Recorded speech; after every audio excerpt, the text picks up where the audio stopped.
So a lot of people ask us, why Rage 2? I always tell them because Rage was great.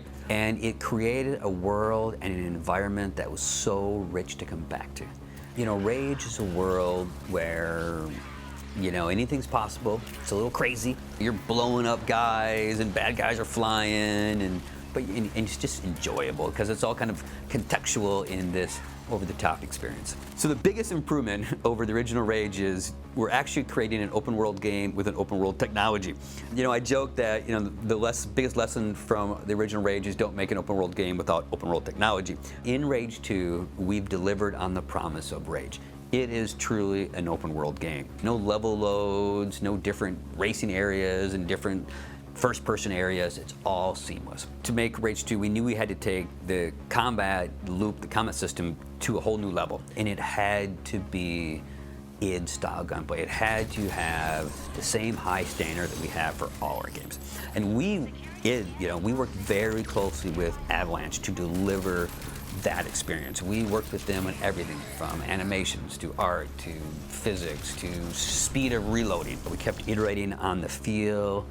There's even things now that we're slightly adjusting, make it a little over the top, make it a little zany because it's supposed to be fun. If people play Rage 2 and they ask their friend what they thought and they say, you know what, it was fun, I'll be happy.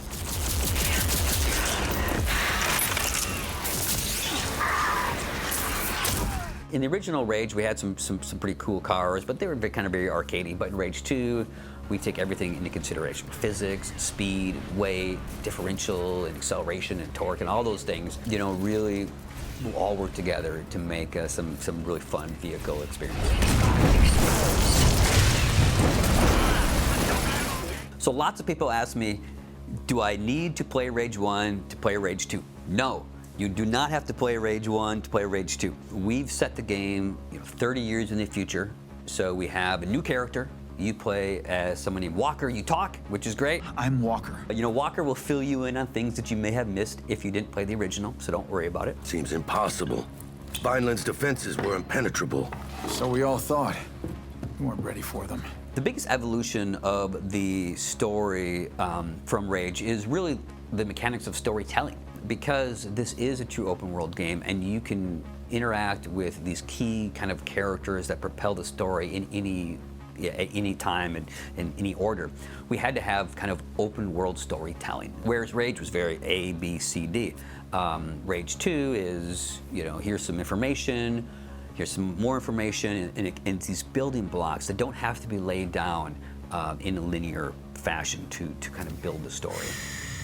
Oh, mes amis, look here! So when we set out to make Rage 2, we knew that we needed to change everything. The tone, the style, but yet kind of keep it in that Rage world. And we wanted to make the world brighter, more colorful, to give context to where you're going, to have different biomes, so you knew that you were in like the swamps, or you knew you were in the forest area. Because in an open world game, you need a sense of location.